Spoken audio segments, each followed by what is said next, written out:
pagi, selamat berjumpa kembali di dalam pembelajaran pendidikan agama Katolik. Bagaimana kabar hari ini? Good, luar biasa. Semoga Tuhan memberkati kita semua. Mari kita mulai pembelajaran kita pada hari ini.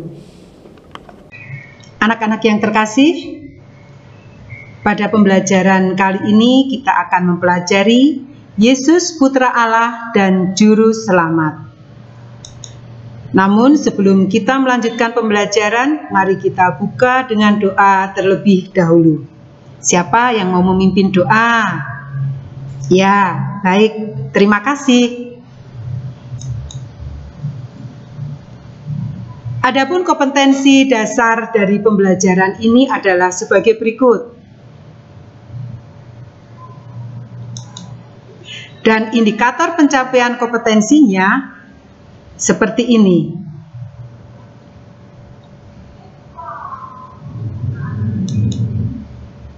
Sebelum kita melanjutkan pembelajaran kita, perhatikanlah gambar dan ayat kitab suci yang tertayang di dalam layar ini.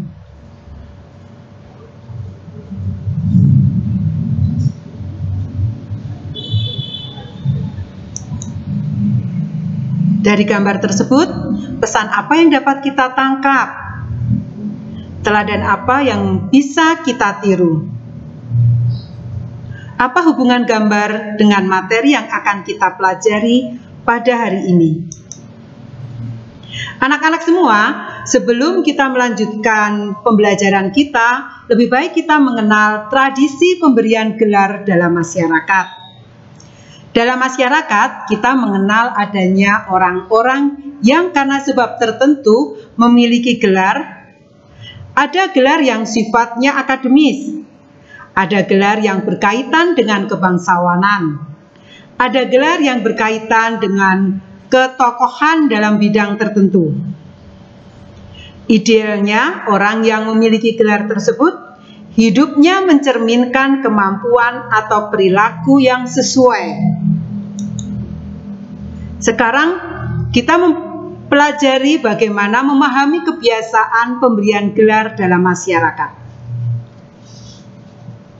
Gelar atau julukan yang disandang seseorang biasanya terkait dengan keberhasilannya dalam bidang tertentu.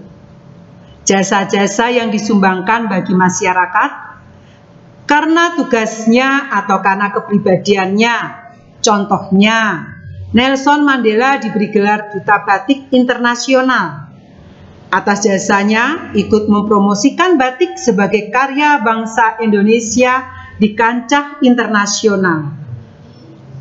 Hal ini membuat batik Indonesia semakin terkenal. Dan kita sebagai orang Indonesia juga harus bangga bahwa batik Indonesia sudah menjadi kancah di internasional. Gelar yang disandang seseorang mengandung konsekuensi langsung maupun tidak langsung kepada orang yang menerimanya.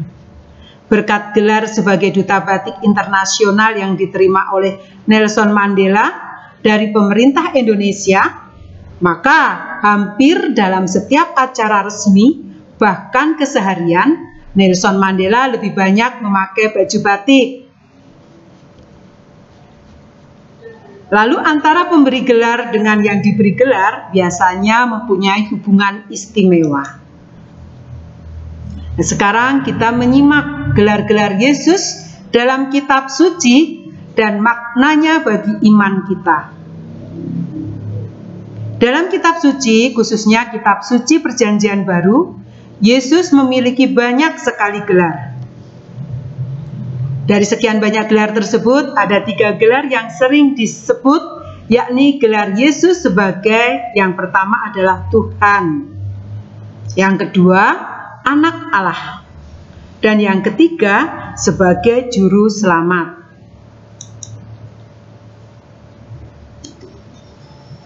Yesus adalah Tuhan, gelar yang sering disebut oleh kita semua. Yesus Tuhan, Tuhan Yesus, Tuhan kita. Tuhan kita Yesus Kristus. Bahkan dalam surat Paulus, gelar ini dipakai lebih dari 200 kali. Kata Tuhan dalam bahasa Yunani disebut Kyrios, yang berarti Dia yang mengatur seseorang atau sesuatu. Yesus Tuhan berarti Yesus yang memiliki kuasa untuk mengatur atau memimpin. Yesus adalah pemimpin yang diurapi Allah. Coba bandingkan di dalam Lukas bab 2 ayat 11. Coba dibuka Alkitabnya. Yang dipilih dan dilantik langsung oleh Allah. Gelar yang berikut, gelar Tuhan, dikaitkan dengan peranan Yesus sebagai penyelamat manusia. Wibawa kemuliaan bukan untuk menghancurkan, melainkan untuk menyelamatkan. Gelar Tuhan berikutnya terkait erat dengan kemuliaan dan kedatangannya kembali dengan kemuliaannya pada akhir zaman untuk mengadili atau menghakimi. Gelar Tuhan menunjukkan wibawa atau kuasa Yesus yang tidak dapat dibantahkan oleh siapapun. Gelar Tuhan merupakan seruan doa dan ibadat. Itulah sebabnya dalam doa-doa orang Kristen berseru Yesus sebagai Tuhan. Seruan Yesus Tuhan adalah seruan iman. Kepercayaan khas orang Kristen adalah kepercayaan akan Yesus Kristus Tuhan. Gelar yang berikutnya adalah Yesus adalah anak Allah. Gelar anak Allah menunjukkan hubungan khas antara Yesus dan Allah. Tidak ada hubungan yang begitu erat dan mesra seperti Yesus dan Allah, namun anak dan bapa memiliki peranan yang berbeda. Hubungan antara bapa dan anak itu tampak dalam ketaatan, dalam tanda kutip. Yesus taat sempurna terhadap Allah Bapanya. Seluruh hidup dan pribadi Yesus melayani dan melaksanakan kehendak Bapa. Dan semua itu dijalankan dengan ketaatan secara total. Gelar anak Allah juga menunjukkan pengetahuan dan pengenalan Yesus yang istimewa tentang Allah. Hanya anak Allah yang mengenal Bapa dengan baik, bukan sekedar memahami intelektual, melainkan lebih sebagai sikap pribadi. Gelar anak Allah juga memperlihatkan kewibawaan Yesus. Yesus adalah anak Allah yang berwibawa. Gelar Yesus yang ketiga adalah Yesus adalah juru selamat. Yesus datang untuk menanggapi kerinduan manusia yang paling mendalam, yaitu keselamatan secara paripurna. Keselamatan itu dinyatakan dengan pembebasan manusia dari dosa. Melalui perjuangannya, Yesus menyatakan bahwa keselamatan yang diberikan Allah itu semata-mata sebagai kasih karunia Allah. Keselamatan itu berkembang dalam pewartaan. Yesus mewartakan bahwa keselamatan itu bagaikan biji yang ditaburkan, yang mulai dari hal-hal kecil, tetapi akan bertumbuh dan menghasilkan buah berlimpah. Keselamatan yang ditawarkan Yesus itu tetap diteruskan dalam gereja dan terlaksana secara sakramental. Sakramen dalam gereja mengungkapkan tindakan Allah yang menyelamatkan. Kedudukan Yesus sebagai juru selamat sekaligus menegaskan bahwa Ia datang untuk menolong manusia sebagai jalan dan sarana mencapai keselamatan yang ditawarkan Allah itu. Adapun pokok-pokok gagasan penting dalam pembelajaran ini, yang pertama, jika kita mengakui bahwa Yesus adalah Tuhan, maka itu berarti yang pertama, ada yang tahu? Ya, kita menjadikan Yesus sebagai pemimpin atau junjungan yang mengarahkan hidup kita. Apalagi? Yang kedua, kita menjadikan kata-kata Yesus sebagai kata terakhir, sebab katanya adalah sabda Tuhan. Kata-katanya adalah ukuran terakhir dan tertinggi. Pengakuan kita terhadap Yesus merupakan pengakuan iman yang merupakan semboyan perjuangan sampai tuntas. Yesus Tuhan dulu dan sekarang. Pengakuan ini adalah suatu sikap penyerahan diri kepadanya dengan segala resiko. Konsekuensi yang kedua, jika kita mengakui bahwa Yesus adalah anak Allah, maka berarti, ya bagus, Yesus merupakan teladan bagi kita dalam hal ketaatan kepada kehendak Allah daripada ketaatan kepada kehendaknya sendiri. Yang kedua, Yesus adalah pribadi yang menampilkan wibawa dan pesona ilahi. Orang yang berhadapan dengan Yesus berarti berhadapan dengan wibawa dan pesona ilahi itu. Ada yang tahu lagi?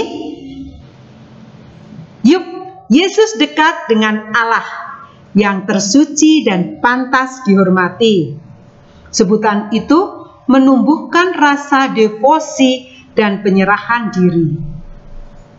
Maka kadang kita tahu saudara-saudara kita ada yang rajin berdevosi kepada Bunda Maria, ada yang berdevosi kepada hati kudus Yesus, ada yang berdevosi kepada sakramen Maha Kudus, yang semuanya itu bersumber dan berpusat kepada Allah. Jika kita mengakui bahwa Yesus adalah juru selamat, maka berarti bahwa kita bersedia mengikutinya dan bersedia dibaptis sebagai tanda iman akan tawaran keselamatan dari Yesus. Kita menjadikan Yesus sebagai penolong untuk sampai kepada Allah. Karena kita tidak dapat menolong diri kita sendiri di hadirat Allah. Kita percaya bahwa Yesus telah membebaskan kita dari dosa dan maut. Nah, percaya bahwa kita adalah orang-orang yang telah diselamatkan. Untuk menunjukkan diri sebagai orang yang telah diselamatkan, kita hidup sesuai dengan firman-Nya. Sekarang, sampailah kita bagaimana menghayati gelar-gelar Yesus dalam kehidupan sehari-hari. Untuk lebih menghayati gelar-gelar Yesus, renungkan kutipan dalam Matius bab 16 ayat 13 sampai 20. Mari anak-anak kita baca Alkitab kita. Sebelumnya kita buka dulu. Siapa yang mau membacakannya? Ya, bagus.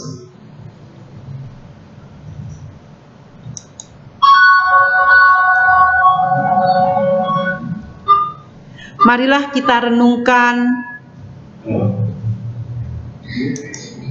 dari Matius bab 16 13 sampai 20. Mengenal dan mengimani Kristus itu proses yang tidak bisa terbangun seketika. Hanya yang sama dialami oleh para murid-murid Yesus terhadap Yesus. Mereka selalu bersama-sama dengan Yesus.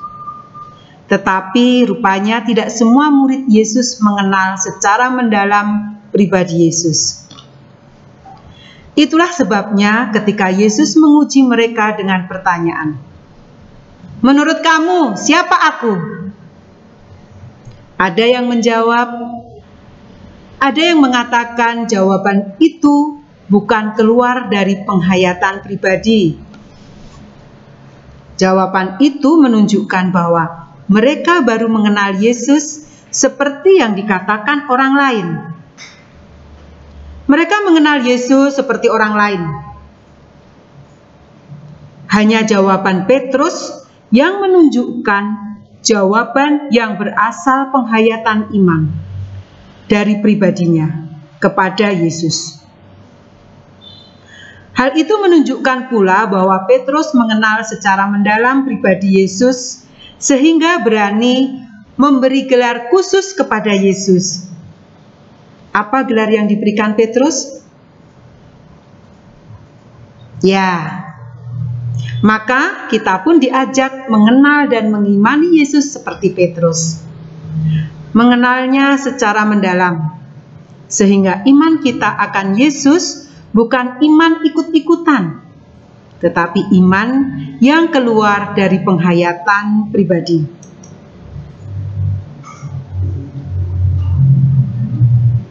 Anak-anak yang terkasih, marilah kita seperti Petrus yang benar-benar mengenal Tuhan Yesus dengan sungguh-sungguh, bukan hanya fisiknya, bukan hanya karyanya, tetapi kita memang mengenal jati diri Yesus, sehingga kita bisa berbuat seperti apa yang dilakukan oleh Yesus, dan kita bisa meneladan Yesus dengan sungguh-sungguh dan menjadikan Yesus sebagai tokoh idola kita melebihi dari semua tokoh idola.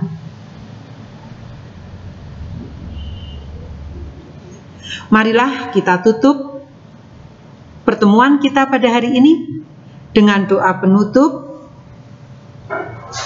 Daraskan litani nama Yesus dari puji syukur nomor 208. Darasan litani ini sebagai doa penutup kita.